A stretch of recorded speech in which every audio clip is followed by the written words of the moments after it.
All right, balancers. Today's guest is here to talk with me about a subject I've only actually had a handful of guests on in the last 3 years on to talk about, but something and a conversation I think can be quite polarizing depending on where people stand on the matter. But I think knowledge is power. And when we talk about money, it can be quite empowering and liberating just to unpack a lot of the ways we maybe are currently doing things, ways we can do things better, and ways we can ultimately live the life we want to live. So today's guest is a recent graduate of the London School of Economics, where she was awarded as one of the UK's top 10 black students by Rare Recruitment and UK Corporate Finance Women of the Year by Ernst & Young. She's currently a banker at the world's biggest investment bank and began her YouTube channel to help others start their careers at top firms. After purchasing her investment property 6 months after graduating, she gradually transitioned her channel to cover more finance and wealth-related topics such as side hustling, investing, entrepreneurship, and general lifestyle content. All things I'm really excited to learn about and get to know about her. And our guest today is Lamide Elizabeth. Lamide, a warm welcome to the Balance Series. Thank you. Thank you for having me here. No, it's a pleasure. So just, I guess, to kick things off. So you studied economics, you kind of worked in the banking space. What made you pivot and want to start a channel to help other people? And I only ask this because I think there are a lot of people that enjoy what they do, but to stretch that then to, I guess, create content for other people is like a whole nother ballpark. I mean, I know how much work is involved as well. So what made you want to do that? So what made me want to get started? Well, so I always used to watch YouTube growing up. But at the time when I was watching YouTube, it was a lot of like family vloggers or like beauty vloggers. But I always knew I wanted to do YouTube, but I didn't really see anyone doing like in the field of like finance and money. It wasn't really about that. Like YouTube started off very much like fashion, games, beauty, family. More like a vloggy. Yeah, like very, very vlog focused. But it was always in the back of my mind. And I think with me coming from the background that I did, going to the places that I went to was actually quite unconventional. And so a lot of people who were from similar backgrounds from me had a lot of questions on how did you get into the London School of Economics and how did you get started in investment banking? Because these things are quite, like quite elitist as well. So it wasn't very usual for people from my background. Sorry, can you just qualify what you mean when you say your background? Just so listeners know. Okay. So I grew up in London. I grew up in Hackney, which is like not the best, wasn't the best neighborhood to grow up in London. It was known for being quite rough. It's being gentrified now, but it was known for being quite rough. I also went to like a state school, not a very good school, and I'm like from a single parent household. So the statistics on what you are supposed to become coming from that kind of background, like where I am right now, like defies the odds of where I'm expected to be. Sure. So yeah, that's what I mean by that. Okay, cool. And so growing up, was there anything in your upbringing that encouraged you to go into what you're studying now? I.e., did you have that kind of education from the single parent that raised you, through other influences in your life, or was this something completely? I know you already kind of prefaced it was an unconventional career, but was it something you were just interested in, something you were encouraged to study? Like, what kind of led you to actually jump into it? Yeah, it's a really good question. I feel like even by virtue of being like from the background that I was from, but living in London, you're kind of exposed to that dichotomy of like wealth and poverty, because like you may be living in poverty, but you're in one of like the richest cities in the world, and like you have all of these big buildings and these fancy buildings. So it was kind of like, okay, this is my situation, but like I can see that there is wealth around me. So that was always like attractive to me. And then also, I guess I kind of wanted to understand like why am I where I am? Like what are the circumstances that have led me to be where I am? And then how do I get to the next level? And how are these people in the situations that they are in? I was always kind of interested in like that difference between wealth and poverty. And so my degree is actually like, I studied economic history. So it's not actually it's not history, it's not economics. You're actually studying the wealth and poverty of nations. So you're literally understanding, why are some countries rich? How did they develop the way that they have developed? And why are some countries lagging behind? So I've always had that interest. And for me, banking was like, it was like your one-way ticket, like out of the situation that I was in, because this is like, like it's one of the highest paid industries in London, right? So I was like, well, if I want to get paid and I want to change my circumstances, then banking is the way to go. My mom is a nurse, so she has, even till this day, obviously she knows what a bank is, but I think she thinks I work in like a, like your local bank where you just go out. Yeah. Like, I think that's what she thinks it is. She has no clue like what investment banking is. But kind of through education and kind of being like, I was that student that the teachers did really believe in, like when it got to a certain point. So they would push me in the right direction, but I was also super hungry. So I would be researching, okay, what programs can I access? What things can I do? And then I eventually like was getting myself into spaces where people who didn't come from the same background as me, we were doing the same programs. I was getting opened up to those sort of opportunities. And then because I wanted to go into banking and because of my interest in just general, like understanding my poverty and then understanding like the wealth that is out there, I think it kind of led me towards like wanting to go into banking or wanting to go into something money related. Super interesting. If you had to give your 18-year-old self advice, right, that's roughly around the year we all finished school, now in terms of money, right, and what you understand about wealth creation, what bit of advice would you give that you think would have made the world of difference? Because I can guarantee there'll be a lot of people listening. I mean, I'm a corporate lawyer now, but I have a background in banking finance law. And I can't honestly say I know exactly what an investment banker does specifically, right? I couldn't describe you the job role. So I'm curious to know, with your experience now, where you are after doing your channel for so much time, what advice would you give to your younger self or anyone listening who maybe their money education or finance education isn't up to scratch, or it's not something they've really opened up? What would you say to them? You know what's interesting? At the age of 18, that was when I like started getting really clued up about money. So at that point, that was the first time I picked up Rich Dad Poor Dad. So I actually took a gap year and I worked in an insurance company. And I was like, at this point, I was saving heavy because all of my friends had gone to university. So I had no one really around me. And I started making my first big girl money. Like it was like £1,000 a month or something like that. And I was like, okay, I have seen like people around me, like in my family, make a lot of money mistakes. I'm earning my first big girl paycheck, so I don't want to make these mistakes. So I picked up Rich Dad Poor Dad, and I started reading then. And I feel like I actually I don't think there's anything necessarily different that I would tell that girl, because she was doing the right things. Like I think I got switched on at the right time when it comes to money. So if there's anyone watching this who is at that age and you're thinking, money is something that I will deal with, like when I get my first job outside of uni or when I start making six figures or something like that, your money journey starts really, really early. Like the habits that you pick up, the mindset that you have with money, that's something I always say, like it's like a muscle that you flex. Like people always ask me, how are you so good at saving? How are you able to save so much? It started really early. It was a habit that I started when I had a little bit of money, and as I've made more money, my muscle with saving has only gotten bigger and better.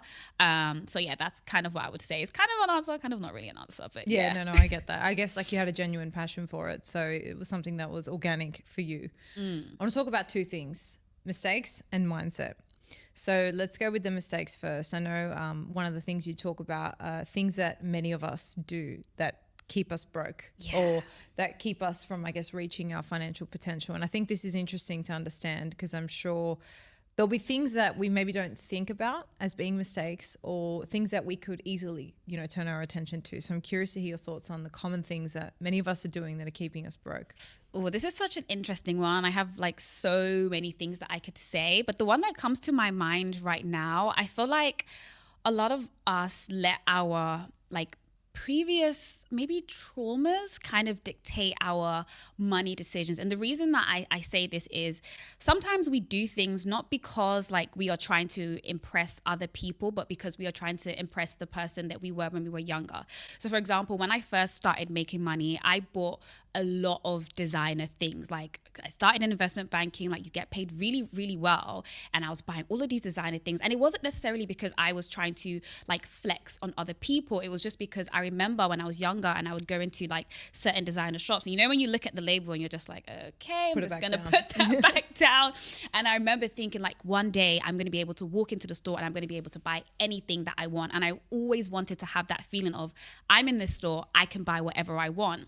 And I think that when I started getting money, I was having that habit of like, okay, I'm gonna buy this, I'm gonna buy this, I'm gonna buy that. And that was because I was still trying to prove a point to that younger version of me that you can buy anything that you want. And I think a lot of people have that, but they don't grow out of it. And so you're still trying to prove a point to your younger self, or you're still trying to prove a point to maybe people that you grew up with, that you have money. And, you know, we talk about lifestyle inflation, where you are trying to, instead of like having that wealth and like keeping that wealth to yourself, you want to put it on display so that other people know. Because maybe, especially from people from my background, right, where you have grown up without much, there's a tendency to really want to prove to people that you have something, even like you've made it. Yeah, like you've made it, and even above the level that you are actually at. And it's like, in London especially, like luxury cars is like the norm. Like people will drive luxury cars on like salaries that aren't very high, because it's like, well, I've got to prove to people that I've got a job. I've got to prove to people that I have something. So this is the car I'm going to drive. And so I think just one, that like trying to prove a point to yourself and not really dealing with some of the money traumas you might have from growing up is one thing. I even remember I was watching a vlog like of someone, and she was saying that when she was younger, her mum always used to make them ration toilet paper. And so now that she's older, she always buys like an abundance of toilet paper, because she just remembers that trauma of like, you know, like, don't be so like frivolous with the toilet paper, we don't have much, you know. And then that kind of trauma kind of stays with you, and now you go overboard because of like to compensate for it, right? So I think there's that, and also like I think lifestyle inflation is like a big killer of the path to wealth, because if you don't increase that gap between how much you're earning and how much you're saving, you're never really going to change your situation. And even working in banking, right, you would think that, I thought going into banking that, oh, these people here, like they are making the money.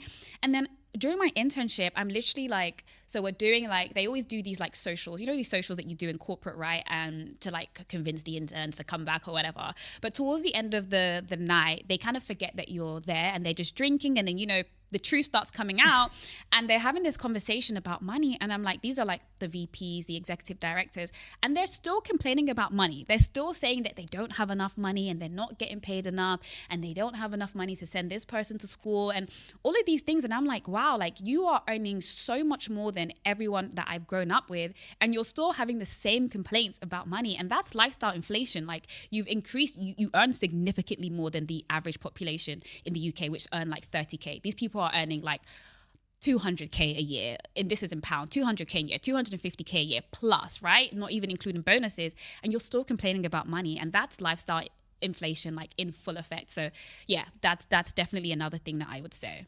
So just to dig into that a little bit deeper, lifestyle inflation, because I think this is really interesting. So correct me if I'm wrong, it's the idea of you earn more and then you kind of increase your lifestyle because you've got more money, right? Yes. And so you're never actually earning more money because everything's just relatively going up together, right? So how do you, because it's quite tempting, right? Yeah. You've now got access to these things that maybe you couldn't afford before. Do you have any tips for how to actually manage that jump? Because there's a lot of people who regularly get pay rises. Even I am thinking in myself, like, you know, if I get a pay rise and maybe we'll move into a different place. So you do have the tendency to think that. But what things help combat that? Is it having a clear direction on what else that money's used for, where you're going in the future? Like, how do you kind of plan it? Because when I talk about balance on the podcast, right, I think a lot of people limit that to work-life balance, right? That simple conversation. But I think we can't ignore the role money plays in the lifestyle we want to live. And so I think it's important for people to think about their relationship to money, and then B, how they create a little bit of a system or a plan around it. Yeah. So how do you kind of approach, you know, I'm sure you have goals for yourself. Do you have a buffer for that so that you don't fall into that lifestyle inflation? Yeah, I think that's a really good question, because there are some elements of lifestyle inflation that are natural, right? Like me moving to Dubai, my lifestyle, like my expenses for my lifestyle went up significantly, because in London I was living at home. So now I'm having to pay rent, and like that's a natural lifestyle inflation, and it's a big difference. I think for me, the way I like to think about it is value-based spending, right? it's okay to spend money on things like you're talking about balance. It's okay to spend money on things that you really value. But I think you really have to start asking yourself, okay, why am I spending money on this thing, right? Like, so what's the intention? Yeah, like what's the intention behind me spending money? Do I really need to upgrade my phone from an iPhone 13 to an iPhone 15? What is the difference that this is making? But also, like you said as well, having a money goal and a money plan. Because at the end of the day, if someone says, you know what, I don't care about saving, I really don't care about saving, I'm just earning money to spend it and to live my life, then you can give into lifestyle inflation. That's your own prerogative, right? If you don't want to save. But if you genuinely have like money goals for your life, and if you don't want to be a slave to your money forever, you want to start saving, because you want to start allowing your money to work for you. And your money can't work for you if all of your money is going towards expenses. Like that's what money is for. Like, yes, we are all here, I'm sure, like your audience, we're all at the stage where we're still working for our money, but how long do you really want to do that for? Like, at one point do you say, okay, I've worked a lot for my money, I want my money to start working for me? And I'm seeing now like a lot of people who are like at the retirement age, let's say my parents' age, my friends' parents' age, and there are some people who was like, okay, I want to retire, but I have nothing to retire on because I've spent all of my money, so now my money can't work for me. So I think if you think to yourself, you know what, there's a time in my life where I want to start building wealth. If you want to build wealth, your money has to work for you. Yeah. And if your money has to work for you, then you need to be saving that money so you can invest that money. So it's kind of up to you to like at what rate you want to save. But the more you can increase the gap between how much you're making and how much you're saving, then the quicker you can accelerate your path to wealth. So there are like kind of rules that I like to follow. Like, let's say in terms of this, I don't know if you've heard of the 50-30-20 rule. No, please share it. Which is like 50% of your income should go towards your needs. So let's say like your rent, your bills, that kind of thing. And then the necessities, the bare necessities, right? Transportation, all of those things. Then 30% towards your wants. So if you want to go out with your friends, if you want to dine out, buy clothes or whatever, and then 20% towards your savings. Like that's, I think that's like a good pie that's like, you know what, I'm covering my needs, I'm spending some money on the things that I want, but then I'm also having this pot of money that's going towards like building my wealth, whether that's paying down debt or investing your money. And I think that's a good way to break it down, because one thing I've always been interested in, I feel like in the past, I'm sure a lot of people can resonate with this, is we go into like this kind of all or nothing mentality where you're like, all right, if I'm saving and this is my goal, I can't spend a single thing, right?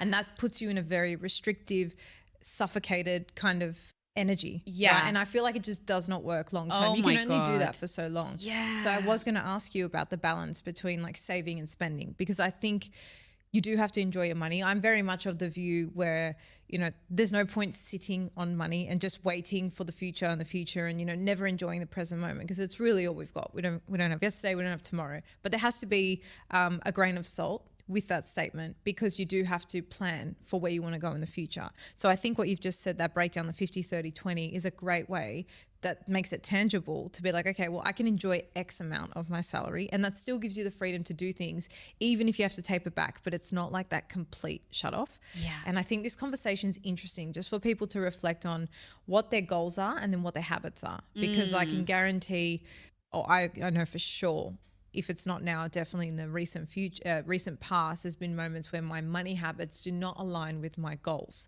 right? And that's very important, because as you said, like, you need to create the lifestyle that you want. Is this kind of what you talk about when I know you speak about saving pots. So is that within that 20% bracket now? Like, how do we save? Like, how do we make the most of that saving? Is it through using the saving pots that you kind of talk about?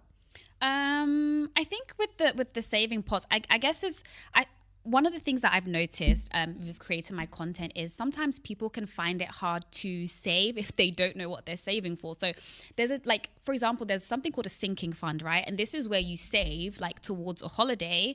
But then at the end of the day, that's not like saving to build your wealth. That's saving to go on holiday, which is great. Go on holiday, enjoy your money. But at the end of the day, that's not money that's going to come back to you. You know, that's not an asset that you're building. So I think it's just about understanding the different things that you're saving for. So you can have a sinking fund which is good. You save money over time to like do something, but then there's also saving for like the future. So like one of the saving pots I recently was talking about was just like having an I quit fund. Like, having a saving pot that has an intention behind it, I think will really help people to save. So I was talking in my latest YouTube video about like just having an I quit fund, because there are a lot of people who are stuck in situations. So this is like talking about this balance, right? And because I talk a lot about investing, I talk a lot about buying property. Let's just say I believe in like financial freedom and money buying you freedom, right?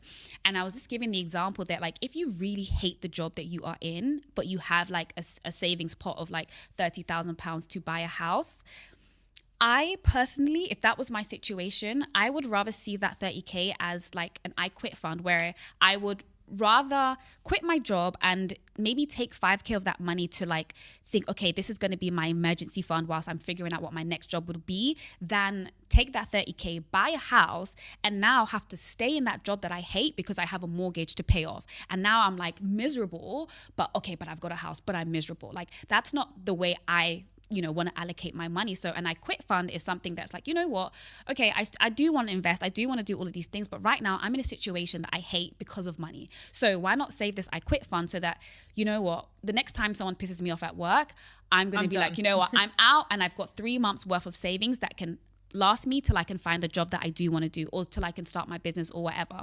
So the where I'm going with the saving pots kind of thing is just like, what are different things that you can save for that might actually motivate you to save a bit more than just saying, oh, I'm saving, and you don't even know what you're saving for. Yeah, I think that's a really good call out. It's a similar conversation to what I talk about in the context of boundaries, right? Like if you have a boundary and you're like, I need to get better at saying no, or I want to say no more, but you don't know what you're saying no for. Like you're not clear on those priorities, then it's going to be very hard to set and stick to those kind of boundaries. So it's the same thing with saving. If it's just sitting there, there's no intention behind it, it's very difficult to know, like, or to not spend it, right? And to commit to that. So what about if people were saving for things on a like as they go basis? For example, right, working towards a house, this is now where all the savings are going. Once a house is up and running, then they can kind of move on to the next thing. Is that like, I'm just curious on your thoughts on different ways to guide people on saving. Is it better to focus on one thing, or is it okay to have a few things? Like you said, there's a sinking fund for things like holidays, and then you have, I guess, more stable things that are investments long term.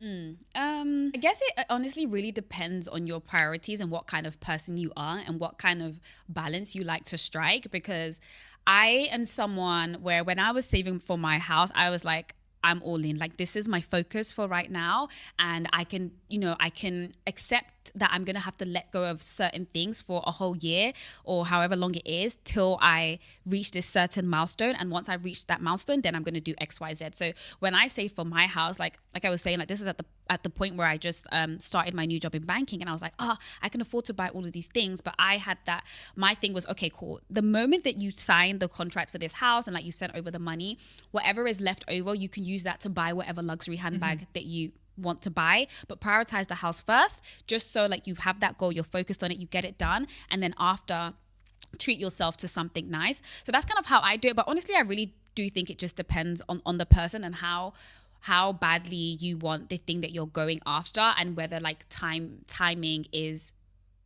integral or not. Yeah, and it's like, is it an aligned thing that you want to? Because I think sometimes, I mean, I'm for property as well. I've got one back at home, and that's something I want to keep investing in. But I think sometimes as well, you just do things because you think that's like what you should be doing. And it's like, do you want to buy a house? Do you want to be tied down with a mortgage? Do you want to be, I know a lot of expats here that just are happy to travel and rent in every city in the world. Buying a house for them may not be the investment of choice, right? So I think it's interesting to also open yourself up. And I love what you're saying, because it helps people reflect on, well, who am I? What do I want? What's aligned? Does this make sense for me? Can I go all in on this thing? And I think if you can't, then maybe that's a bit of an indication of like, how badly do you want it? Yeah. And you know what? That's such a good point, because one thing I always say is that like, your goals have to be for you, because if you go and try and achieve something that like isn't related to what you want to do, like you might even achieve the goal, but you're going to be like, okay, what was that for? And it might not work for you, especially with buying property, right? I am like, for me, I am so for it, but there are some people where it just doesn't make sense for your situation. Like if you, for example, like as someone who, like in the UK as well, like home ownership is such a big thing. It's the same in Australia. But there are other like countries in the world where like no one really owns a home. Like that's not even people are like, why would you even do that? And that's okay. Like you have to invest in what works for you. And I think a lot of people tend to adopt other people's goals. Like, oh, okay, well, she bought a house, so I guess I should buy a house too. No, that's a lot of money you got to put down. And if it's not like big commitment, a really, really big commitment. And let's say, for example, someone bought like a residential property, right? So in the UK, you have to either buy an investment property or you buy a residential property. And like, it's very hard to intertwine the two. So like, so for example, I have a house in South Africa, but I can go and live there with ease. And then also I can have someone live in there and do an Airbnb with ease. But in the UK, you have to like pick which one of the two it is. And I have some people that I know, like, let's say, for example, and their goal is, oh, I want to move to this country and I want to move to that country. But then you're like, okay, but then because everyone's buying a house, I'm also going to buy a house as well to live in. But it's like, okay, but with the goals that you said that you want to achieve, where you want to move around the world or you want to do this and do that, if you buy that house, you're locked in. That's a big commitment. Like that really reduces your flexibility. So it's like, okay, like when you are setting those goals, just make sure that it is your goal and you understand why you are doing it for yourself. Ask yourself like why 3 times. Like, okay, I want to buy a property. Why do you want to buy a property? I think it's a good investment. Why do you think it's a good investment? X, Y, Z. Okay, but why is it a good investment for you? Why is it a good investment for me? And have I thought of all the other things that come into play when I'm buying this thing? But yeah, honestly, I can go on about this forever because I just think it's so important, especially with investing, because you're putting a lot of money down like for certain investments, and get it right and do it for yourself. Yeah, I think this is really important conversation. Most of the people listening will be in their 20s and 30s. I'm 28. I'm getting married this year. There are a lot of my friends that are kind of at that same stage, right? And I saw in the last few years, especially like post-COVID, from Australia, right? It's a big thing to do Europe trips because when it's summer in Europe, it's winter in Australia. It's a perfect getaway because it's so far. We go for like a couple of weeks. It's just it's a thing. You do a big Euro trip. And so we're at this age now where people want to redo their Europe trips because it's post-COVID. It's before everyone's having kids. People also want to buy properties. People are also getting married, which is a huge expense. The wedding industry in Australia, I don't know about the UK and I don't know about it here, but it is a rort. Like it's so expensive. Oh, really? So there's all these competing things, and I almost feel like there's this energy of like everyone just trying to do all the things because that's what everyone else is doing. And it's kind of like just bring it back into yourself, like if you want to live this nomadic lifestyle and you don't want the pressure of paying off a mortgage, just rent where you want to live, and when you decide you want to buy a house, you can do that later down the track. But I think this also centers around the idea of balance, right? I think you can feel really on edge and stressed out because money is a source of great stress, for a lot of people, right? And I think if you're in that position where it doesn't align with what you actually want, that's just creating so much unnecessary stress in your life, So I think the biggest takeaway for anyone listening is just think about, where is your money going? And is that where you actually want it to go? And don't be afraid if you're that person that doesn't buy a house until you're 50. Like, who cares? Yeah. Do what you want to do. Spend it the way you want to spend it. It's your life. You don't get do-overs as far as we know anyway. Just enjoy it the way you want. Before I go and switch over to the mindset conversation, one more question I had is, what is the difference between saving and hoarding? Oh, this is a good one. I think it's particularly important when it comes to women because sometimes we are very scared to like spend money and invest, and we tend to hoard our money because it gives us some sort of comfort or some sort of it's like safety some sort of safety net. And so we start hoarding money. Like I speak to so many women and they're like, oh, I have like £50,000, £70,000 and I don't know where to spend it, and I don't know this, and it's like, you do know, you're just scared. Like it's fear it's holding you back. I think hoarding is like saving. Like I was saying with the funds, right? Like when you're saving in the right way, you have an intention with what you're saving for. It's for a purpose. It's for a purpose. When you're hoarding, you're just trying to keep all the money. And it's rooted not in like the mindset of financial freedom or trying to build something with your money. It's rooted in fear. You're fearful of that scarcity mindset. You're fearful that if I spend this money, it might not come back to me, and so I'm just going to keep as much of my money as possible. And I think what people don't realize is when you hoard money, you're actually losing. Like I always tell people, if you just keep your money in like an account and you're just saving your money there, you're actually losing money because inflation is going up. That the amount that like $100 could buy you a year ago is not what $100 can buy you today, because the cost of things is rising. And so hoarding your money is actually harming you. And so I think that's the main difference. Like, hoarding has no intention. It's rooted in fear. I think this was the biggest breakthrough for me, and it wasn't how I was raised. It was actually, my fiance is kind of a little bit more open. He was the one that taught me about investing, and making the concept of making your money work for you was like mind blowing for me. And you know, I mean, I'm not hard on myself for it, because it's not anything we learn in school. You learn to kind of get a salary, maybe pay off a house, but beyond that, you really have to be passionate and learn about it on your own accord. Yeah. So for people who are also new to the concept of making their money work for them in a very simple way, like, what would you say that looks like in practical terms, like options to actually make your money work for you in a very simple way? Yeah, okay. So I'd probably wrap it up in the idea of like assets versus liabilities. In the concept of assets versus liabilities. So an asset is something that generates money for you, or that can be used to generate money for you like later down the line. And a liability is something that takes money out of your pocket.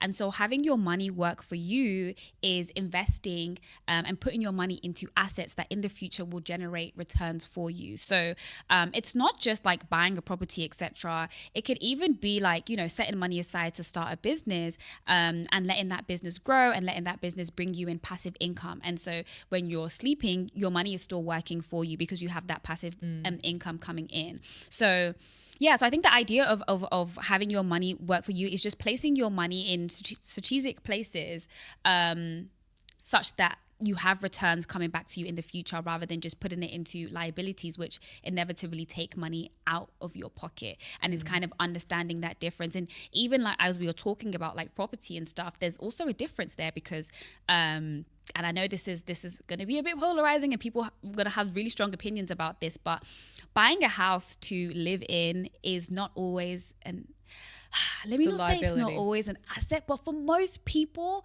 it's going to be more of a liability, at least at first, because once you buy that house, like, okay, let me put it this way, the house in itself is an asset, but because most people have a mortgage, that is going to lead to a lot of cash outflow. So at your outset, you have a lot of money just going out. You're now paying for your mortgage. You now have to furnish your house. You now have to pay for the heating and the electricity and this and that and that. All the taxes that come with it. All the taxes that come with it. So actually at the start, it's a liability. Yes, it can be an asset in the fact that, okay, yes, property can increase in value, and then you can sell it and then get the money back and whatever, you can remortgage.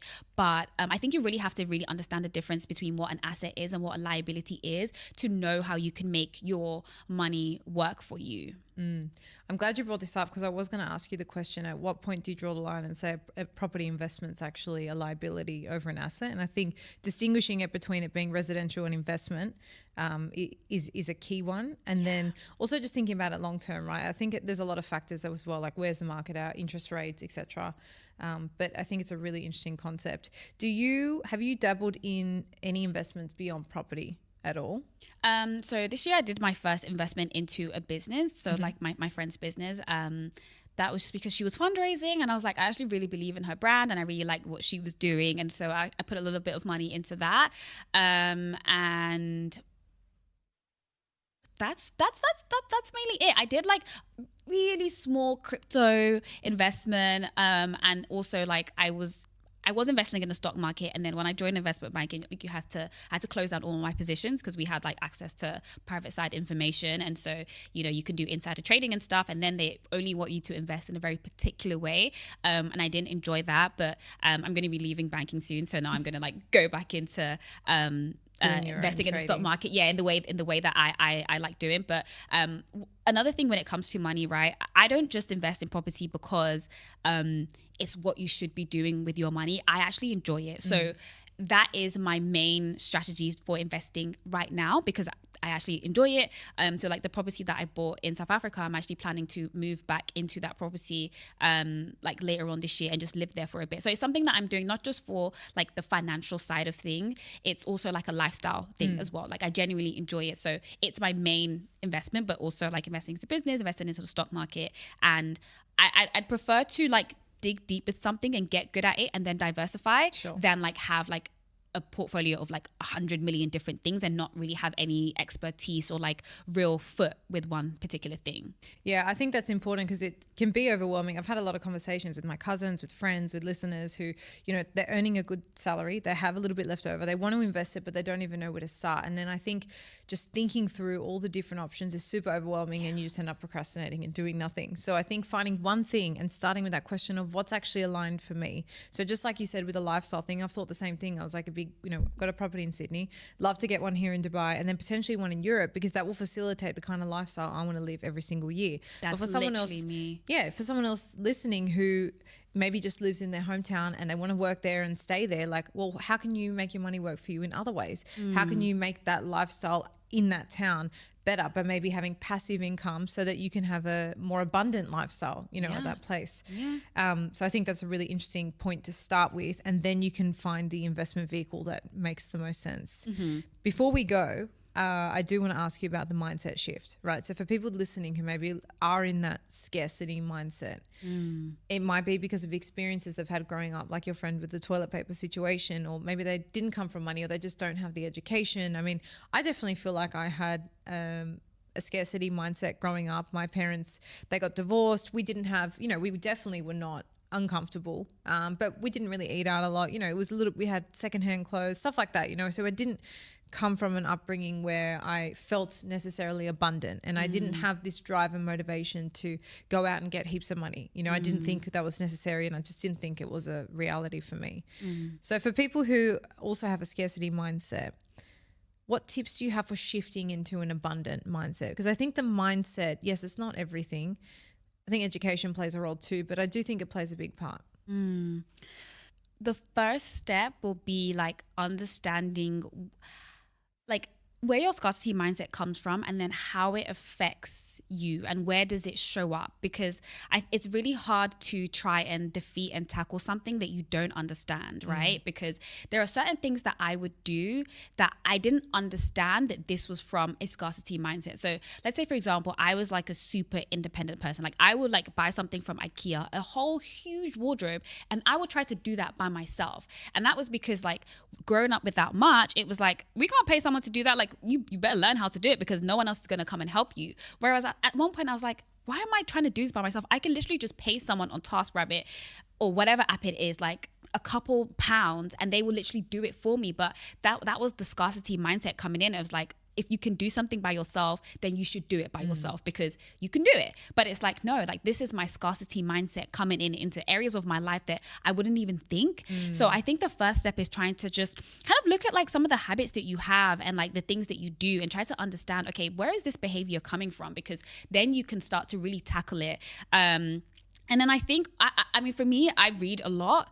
I try to read a lot, and just to tap into the mindset of people who are where I want to be, who do have an abundant mindset, and try and understand, okay, what is it? Why is it that they think the way they think? So one of the things that I really, really love that a lot of people who have, that I see have an abundant mindset have, is they think of money as like, they don't take it too seriously. They see it as like a game, like making like money. Energy as well. Like it's like energy. They see money as like a game that, oh, like this is just something that like I'm going to play and I'm going to try and play to win. And that kind of mindset, it takes away from the seriousness of it. Even though of course money is a very serious thing, but it's just that mindset switch to just not it to not be something that you're so fearful of, to be something that you like, oh, it's kind of like a game. Like I'm just going to try and get as good as this game as possible. But reading and like engaging with other people who I have seen have an abundant mindset has really helped me to do that, because I can understand now like their thinking behind money and why they think the way that they think, and that can sometimes challenge me a lot. So for example, like one of my mentors, she is like, oh, like once you reach a certain level of wealth, you realize that leverage is a good thing. But when you grow up with a scarcity mindset, debt is never a good thing. But having to borrow money is never like, what do you mean? That can't be a good thing. But then just understanding her when she's talking about leverage from a business perspective, and not having debt in your personal name, but having debt in your business name. But I wouldn't get that if I wasn't listening and understanding people who have an abundance mindset. So I would say start there, and then also with understanding like where your scarcity mindset comes from and how it manifests, and then trying to tackle it that way. I'm by no means an expert in it, but like you said, you had a scarcity mindset as well. Were there any things that you did? I think one interesting thing was noticing where it was easy for me to spend money and where it wasn't. Because I think you can have a scarcity mindset, but it doesn't, like you said, it doesn't show up in every area. So like spending money on holidays or out for dinner wasn't really an issue for me. But when it came to like, I don't know, big things like with the property, stuff like that, it kind of pained me a lot more. So I think just noticing where your ease with money comes from, like I think they're sometimes called your money dials, right? Like where you can dial in your happiness and your joy into spending versus where you can't. Noticing that I think is definitely step one. And step two, I'll have to back one of the things you said, which is learning from other people, which is actually why I've got you on the podcast today, because learning from you and like listening to YouTubers is something I've made a priority this year, because I actually sat down to write my goals.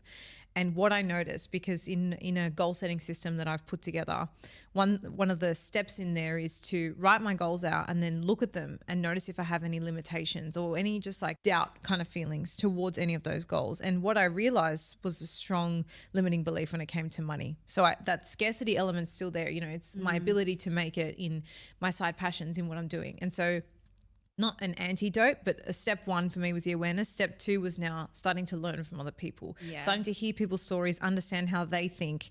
Because I think when you have certain beliefs for so long, you have to then generate new beliefs for a longer period of time to overpower it. Obviously experience plays a role, but I think then retraining those beliefs, like it takes time.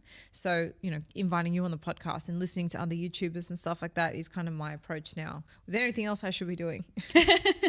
I like that. I think I like what you've mentioned so far, because that's also how I started as well. And then as you kind of get into it, you kind of start picking up on things that, you know what, I'm going to do this or I'm going to do that. But like, I wouldn't want to list off like 10 different things, where it's like if you have like 2 or 3 things that you think are actually working, stick with that. And then once you get good at that, like the next step, it will be revealed to you just from like mastering step 1, 2, and 3. Once you get to step 3, you will see step 4.